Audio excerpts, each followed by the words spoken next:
How in the world did they pull that off?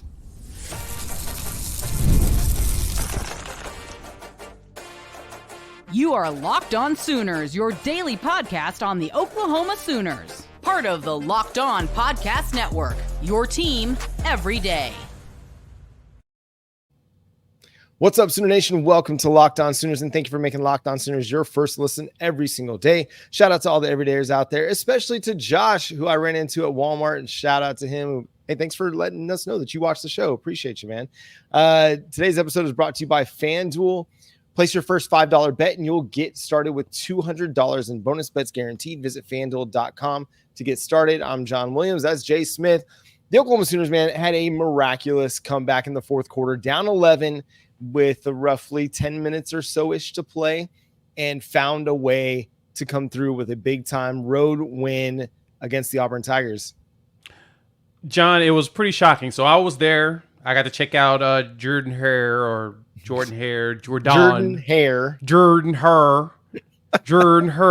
It's like as Nelly, we call it, and somebody else came up with that name. And I know, right? It's all over the place, but I love it. But no, beautiful stadium, had a blast.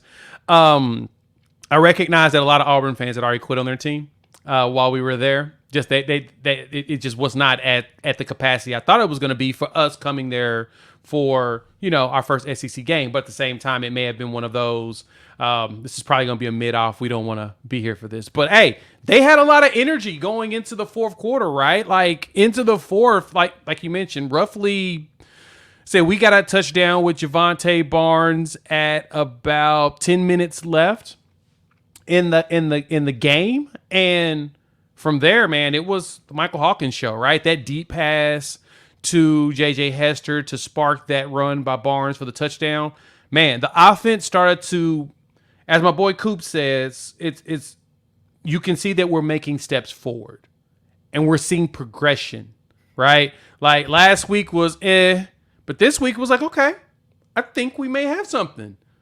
John, I think we may be moving in the right direction now. Well, it was a great start in that you got that big run from Michael Hawkins, flashing that incredible speed. And then, for the rest of the first quarter, second quarter, much of the third quarter, you didn't really get a whole lot going offensively. That field goal in the third that cut it to 14-10 was huge by Zach Schmidt. And then, hey, Auburn goes up 21-10 early in the fourth quarter. And then the bomb to JJ Hester. And I'm wondering, is that going to be the play that helps to catalyze the passing offense? Because what have we been asking for them to be able to do is to hit a deep pass. Well, finally they connected on one, and it wasn't a struggle to get there.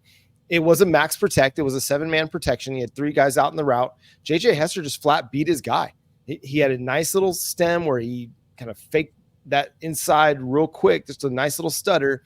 Did enough to get the cornerback to give up a little bit of leverage, and he ran right by him. The other thing that we've been talking about for weeks is on those go routes, the wide receivers giving the quarterback friendly space in which to throw the ball to, and then Michael Hawkins just dropped it right in the basket. Beautiful throw, beautiful catch, and, that set the stage. I think that energized the entire team because you're now down 21-16, and all things are on the table at this point.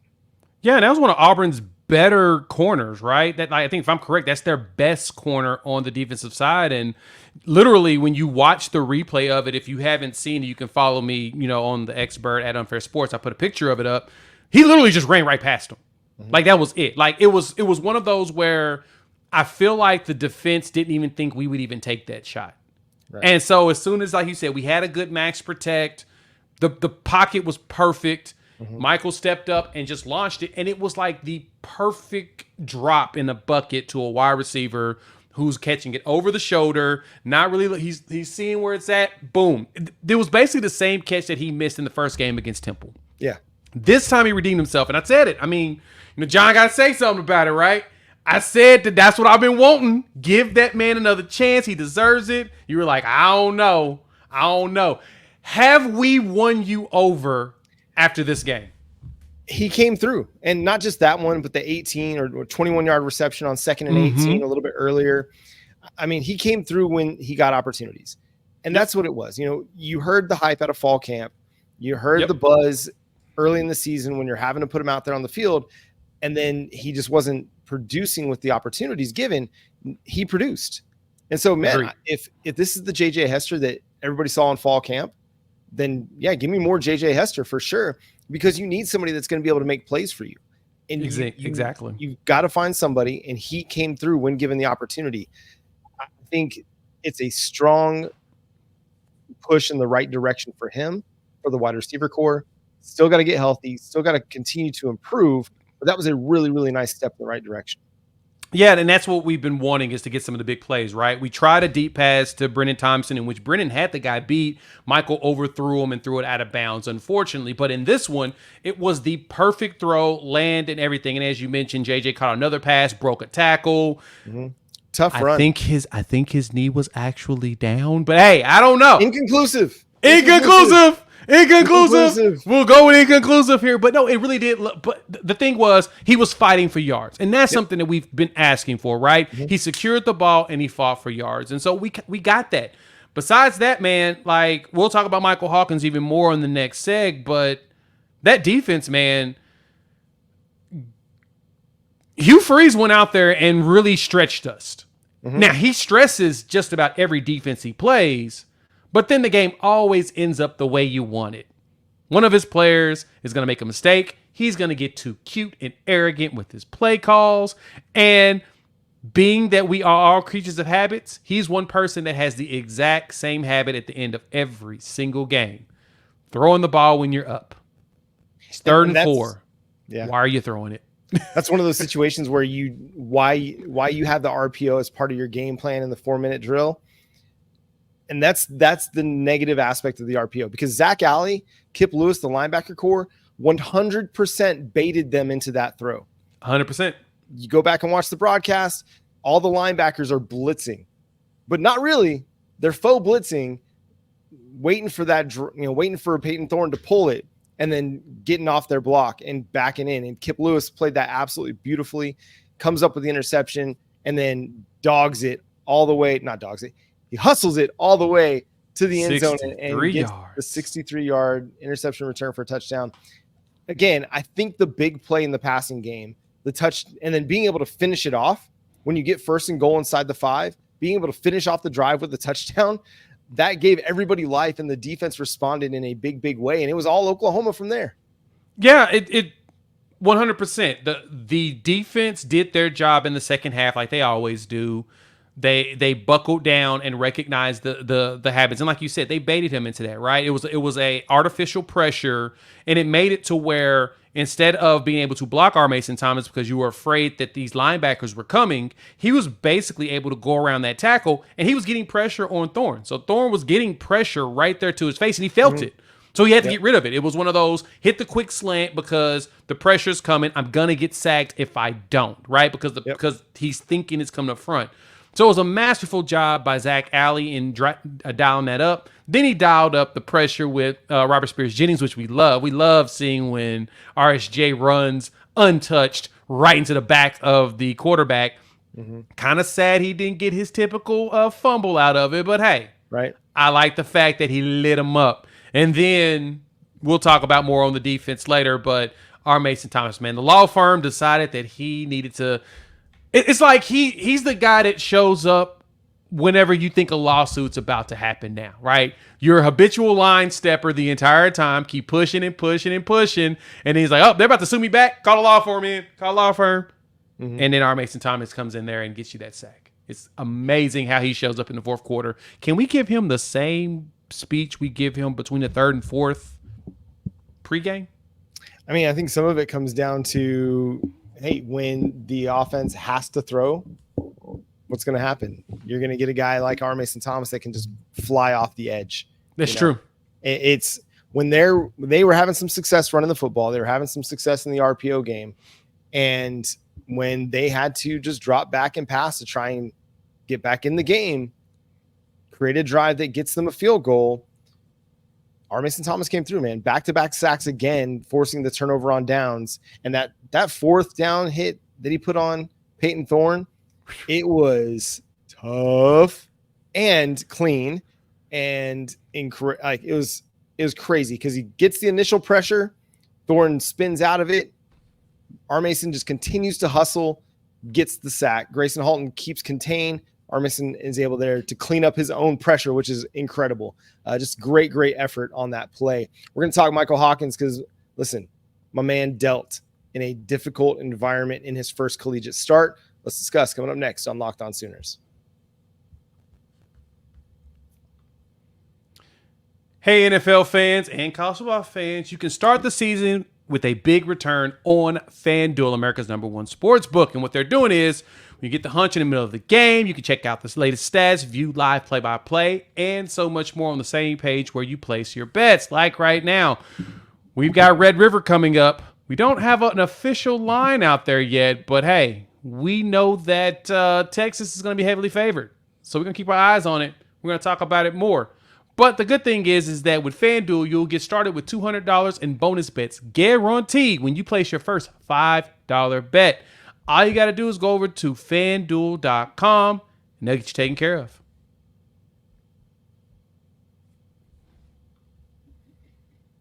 So the story of the day was Michael Hawkins makes his first collegiate start on the road. The first time a true freshman quarterback had made their first collegiate start on the road since Troy Aikman. Yep. Aikman was the last one. So basically 40 years ago. I was 3, or 2 going on 3. Long time ago. But man, I cannot say enough about the way the man handles the environments that he's put in, the situations that he's put in. He is mentally built for this. And that is above everything else that he did on Saturday, regardless of what the outcome was going to be. That was going to be my biggest takeaway, is the kid was not rattled in the least by a road start, by an SEC environment, by an SEC defense, which has some dudes that are really good on that defensive line, some linebackers that are really, really good, unfazed by any of it. Yeah, he looked comfortable, right? And the best part too, buddy of mine, my guy Jason at Hall of Fame, pointed this out. He's like, he didn't put the ball in harm's way. Nope. Right? He did not look like he was panicking. Now, there's critique there that I can give in some of the decisions that were made out there, but for the most part, he was sacked twice. Right? He did a good job of getting at least to the line of scrimmage instead of taking a sack. Mm-hmm. And overall, he played a very, very good game. Now, granted, there was a lot of meat left on the bone. Sure. And I'd say that's a good thing, right? We don't feel like we're capped. We don't feel like we're at the ceiling of what Michael Hawkins to do. We just feel like we're just scratching the surface, and I love that for him. And like I said in the first segment, we're seeing progression forward, right? The wide receivers look like they're a lot more comfortable, so they're starting to run some better routes, right? They're creating the space. That Bauer Sharp catch for 40-something yards that got called back because, unfortunately, Jake Taylor did not actually do the curl. Jake Roberts didn't do the actual curl route that we needed, right? He ran right into the dude and hit the ground. Jake, whenever it comes to a pick route, and this is for any wide receiver out there, you know where they're going to be at. Run your route like you would, and then run like a hitch and turn. Put your booty out. And you can do some theatrics with it if you need to, but you can't run right into dude. Yeah, you can't grab him. Won't call it. Right. You can't throw your arm out there and try and grab him. Like, you were late, just give it up. Like, if you're not going to make it there, just don't even try. Right. Your goal is to get in the way. Right. If you're running your route similar, or make your defender get in the way, right? Just hit them, make them bump into each other. Yeah. But overall, we started to see some tight end action. We saw Jake Roberts as well as Bauer get out there and make some things. Overall, Michael Hawkins feels like he's making everyone comfortable around him, John. And that's the one thing I think I'm most excited about. Also, 0 turnovers. 0 turnovers, and from what I can tell, 0 turnover-worthy plays. Yes. It wasn't that. I mean, there might have been one sack where it's like, okay, he getting hit from behind, and you kind of got a little bit nervous on that one. But other than that, like, the dude was protecting the football. And I think what you mentioned about he left some meat on the bone is a really accurate statement to make, because there were times that, listen, give it another second or so and maybe that guy's coming open, or throw it a little bit with a little bit better anticipation, maybe you're going to hit a guy. But I'm not going to sit here and nitpick the dude's first start on the road against Auburn in a win. I'm not going to do it. If you want to, that's fine. You're welcome to do that in the comment sections on YouTube. You can hit us up at Locked On Sooners. Ultimately, what it comes down to is you got a guy that won the football game. Yes. You got a guy that had the big 48-yard run to start the game on Oklahoma's first drive. There were at least 3 guys that had really, really good angles to shut him down and shut down that run for maybe a 10 or 20 or 30-yard gain. He blew right by him. He did. The speed was ridiculous. It was like God found a track star and gave him a quarterback arm. Yep. Because then later in the game, we see the 60-yard bomb. Yeah. Right? And it was awesome. That pass was at least 50 yards in the air, at least. At minimum. It could have been more. Yeah. And in the passing concepts, I was looking at PFF, and he was like 82% on play action, right? 17. He's doing pretty well when it comes to that concept, right? And, his passing chart probably in that game, you'll probably see he's actually throwing the ball at multiple levels. Like I said, if there's anything I can nitpick on, probably one of those sacks was unnecessary. He could have dumped it off to like Javonte Barnes. Sometimes it's okay to take the check down. We've talked about that. That's the one thing I would like most quarterbacks like that to understand. Dude, they're giving you the space. And it's more so I recognize that Auburn was probably like, he's not going to check it down. So we're not even going to try to race after that running back. Or if we race at the running back, we're going to go out as a massive group and swarm him and immediately hit him after he gets about 3 or 4 yards. But overall, though, no. Hawkins, he's 82% on play action this season. Ridiculously good. Yeah, I'm very satisfied with that. That's pretty good. Under pressure, he was under pressure on 40% of his dropbacks, 8 out of 20 of his dropbacks. He was 2 of 4 for 36 yards. That's a really solid rate when you're under pressure. Again, according to Pro Football Focus, against the blitz, Auburn blitzed him 9 of his 20 dropbacks. He was 5 of 7 for 78 yards. Those are the moments where you want to see your quarterback be relatively efficient, and he was. If you're 50% under pressure, that's a pretty good rate. If you're 78% against the blitz, that's really good. So really, really positive signs from your true freshman quarterback on the road. Again, you look at the Auburn stat lines, and you got dudes that have 3, 4, 5 sacks coming into this game. Have been really, really good. And Oklahoma's offensive line helped. Having a little bit more health helped. But the guy was really good at avoiding pressure, keeping his eyes downfield, and did he run a little bit too quickly? I like the idea that your true freshman quarterback felt comfortable enough. Like, I'm looking downfield, I don't see it. Let's go. Why sit and wait? If I'm not seeing it, let's move quick. Yep. And that's the thing that you like about what Michael Hawkins is doing is he's processing quick. He's making quick decisions. Listen, he'll go back to the film room with Seth Luttrell, with Joe John Finley, with Kevin Johns, and they'll look through all of that, and he'll continue to improve. But the most important thing is he's making quick decisions. He's not holding on to the ball too long. He's trying to let some things develop, and if it's not there, he's not feeling comfortable, he's trying to make something happen with his incredible athleticism and speed. Right. He's forcing the linebackers up because they have enforcing a spy on them, which leaves somebody else open, right? Or at least some space for somebody. I did notice that we did start to run a few like deep curls and a little bit of outs that probably could have been hit.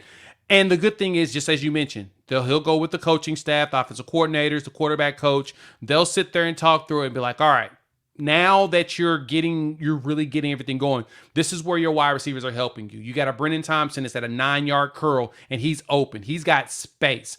Go ahead, and as soon as you see that the defender thinks he's going deep and he starts chopping his feet, launch it at him. As soon as he turns, the ball should be right there in his chest. That's something that's going to take time and comfort because, something that you really have to practice as far as timing goes. But I think we're going to start seeing more of those. You're going to start seeing those short out routes because now defenses have to respect the fact that he has no problem with throwing the ball 50 yards in the air.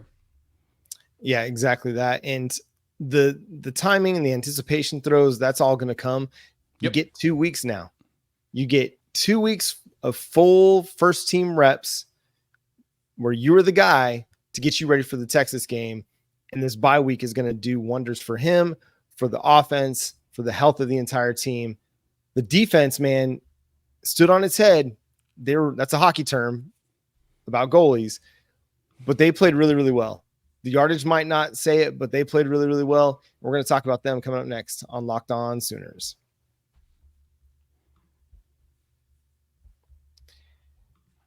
Game Time has a new feature called Game Time Picks that makes getting tickets for your favorite live events even easier. It filters out the fluff to show you only incredible deals on great seats so you don't have to waste time searching through thousands of tickets. I like Game Time because I can go into the app and I can see exactly what my seat's going to be looking through. I get all in pricing, meaning I can see what the exact fee, the exact total is going to be at checkout with no surprises when I get to payment. That's the great feature with the all-in pricing. Game Time has the best ticket coverage, your purchases coverage, with the most flexible customer service policy in the ticketing industry, and they have that lowest price guarantee, or Game Time will credit you 110% of the difference. So take the guesswork out of buying tickets with Game Time. Download the Game Time app, create an account, and use code LOCKEDONCollege for $20 off your first purchase. Terms apply. Again, create an account and redeem code LOCKEDONCOLLEGE for $20 off. Download Game Time today. What time is it? Game time. Game time.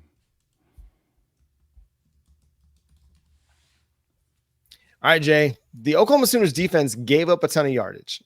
We're not going to sit here and sugarcoat that. 492 yards of total offense. I said this on the live show, but it reminded me a lot of the Texas game where you gave up a ton of yardage, but the defense only gave up 23 points in that one. And you come back and you have a really nice win with some big fourth quarter heroics. But yeah, the Oklahoma Sooners defense, man, just played resilient throughout this game.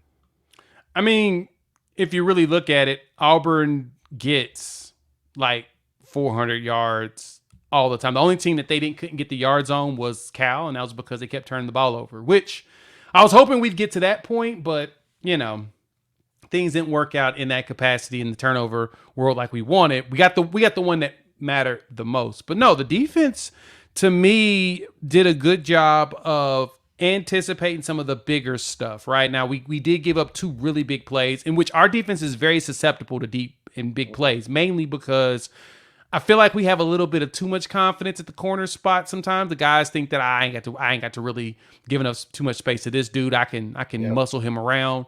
And we also get our eyes caught in the backfield sometimes, which that is the Hugh Freeze setup, right? Hugh wants you to catch you with a lot of misdirection with his offense. That's why he gets a lot of yards in general. He got like 430 against Arkansas. And then for us, I mean, a lot of the last of those yards came on that Hail Mary pass that he made to end the game. That was 43 more yards. So technically, Thorne was under 300 yards in that game until that Hail Mary was thrown, in which the guy caught it and fell.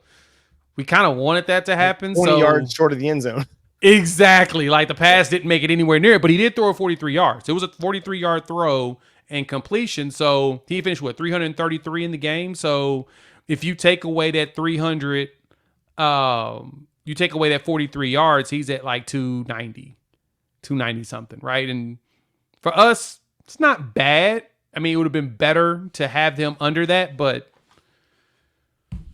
overall, the defense showed up, especially showing up when we needed him to. The R. Mason Thomas sacks, again, the law firm just shows up and cleans up all the mess that we leave, John. Tell me this, though. I have a question. This came to my mind yesterday morning. Then it came in the game. Then it came this morning. Why do teams test us at the 1-yard line? Why do you think that you're going to get past us on the goal line? Someone's going to learn at some point that fourth and goal. Just go and kick it. Take your 3 points and move on.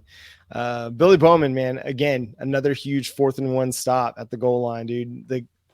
I don't know what it is, but Oklahoma just found something in short yardage situations. Now, you know, they were pretty good. You know, Auburn was being pretty aggressive in that game, but Oklahoma was 2 of 4 against the Tigers on 4th down. They held them to 4 of 14 on 3rd down. Held them to just, 3.3 yards per carry. Yep. And this was a game where, hey, Peyton Thorne was doing a really, really good job protecting the football. We talked about it with Zach Blackerby of Locked On Auburn last week. We talked about the turnovers and how, hey, that was going to be a big key in this game. If Peyton Thorne protected the ball, it was going to be a really good football game because they've got some standout skill players. Any chance we could trade like a 1st-round draft pick for one of Auburn's wide receivers right now? Like, is that a thing we could do? No. Oh, that's right. Right. And so, like, the fact that Oklahoma's defense was getting beat at times is not too terribly surprising. You said it right. Trusting the cornerbacks on an island a little bit too much for my liking when you don't have Travis Hunter out there right now. You don't have even a Damani Jackson from Alabama out there, somebody who is a legit lockdown corner. You've got some work to do still. Those guys are good. They can make some plays for you at times, but I need to see a little bit more single high, a little bit more too high. And again, some of that's because Auburn was having some success on the ground, both in the read option game and then just straight up handing it to Jarquez Hunter. So you had to commit another guy to the box a little bit, and Auburn was able to take advantage. But ultimately, it comes down to you got the biggest play of the game when it mattered the most. Zach Alley dialed up the perfect play call on 3rd and 4. And either if they handed it off, you had everybody in position covering all those gaps to make a play. He pulled it, tried to throw a slant and get a little bit cute. R. Mason Thomas bearing down with the pressure. Kip Lewis backs right into the throwing lane. And I mean, he bobbles it, but he secures it. And then off to the races, man. Just an incredible, incredible play for a dude that has been one of Oklahoma's best defensive players for the last calendar year and just continues to make big plays at big times. Yeah, the future is bright at the linebacker room, right? From Kip and Kobe, yeah, we'll be fine. Canick's going to be fine next season. I promise you he'll figure it out, and he'll be that dude. You're going to be like, oh, why haven't we seen this whole time? Well, Danny's not here anymore now, and he really steps up, and he's going to have all these Lewis Carter. Linebacker room's going to be fine, but it's funny because when it was about 10 minutes left in the game, Auburn's up by 11, and when Auburn missed that field goal, the guy sitting next to me got up and was like, all right, we're out. I'm like, y'all are up. He's like, no, we're about to lose this game. I'm like, wait, well, he's like, no, I've seen this movie. I know what's going to happen. And basically what they were pointing out was Jarquez Hunter ran the ball 22 yards to Oklahoma OU 33 for a 1st down, right? Because we gave the ball up on downs. Yep. We tried to go. We got the Gavin Sawchuk big run. They got called back because of holding, which penalties kicked our butt.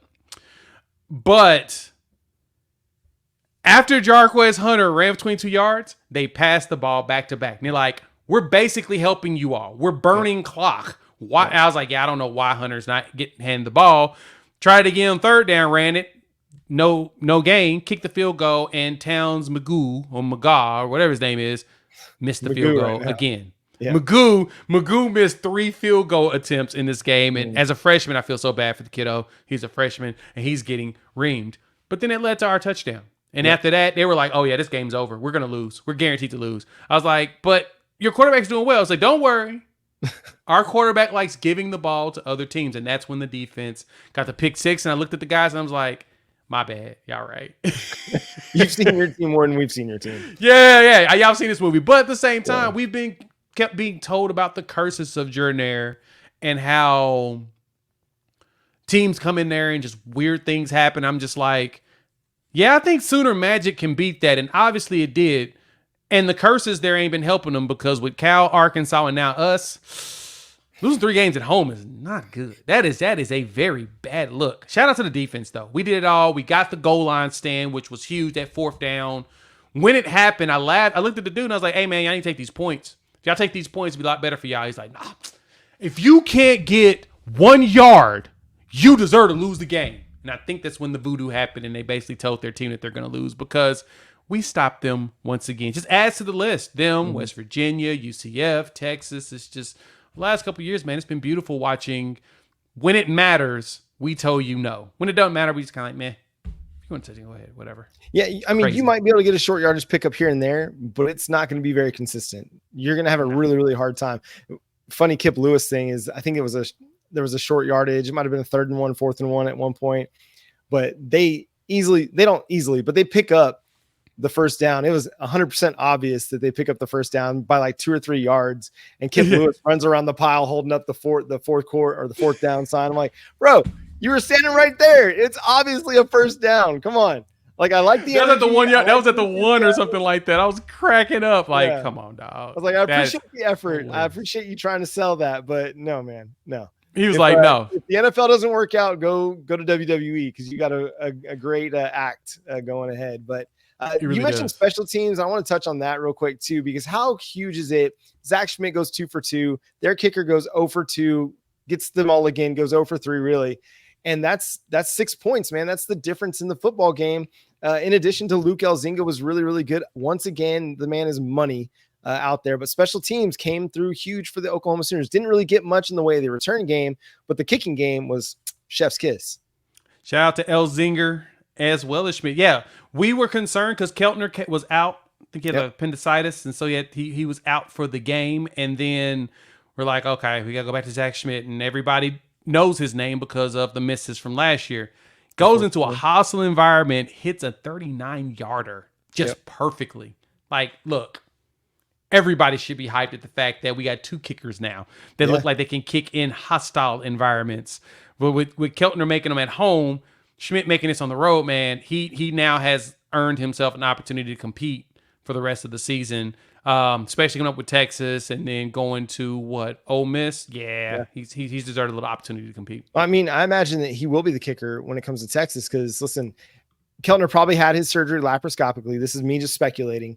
Right. But even though those laparoscopic incisions are only maybe like 1 or 2 inches long, that's still 3 or 4, maybe 5 incisions that he's got through his abdomen.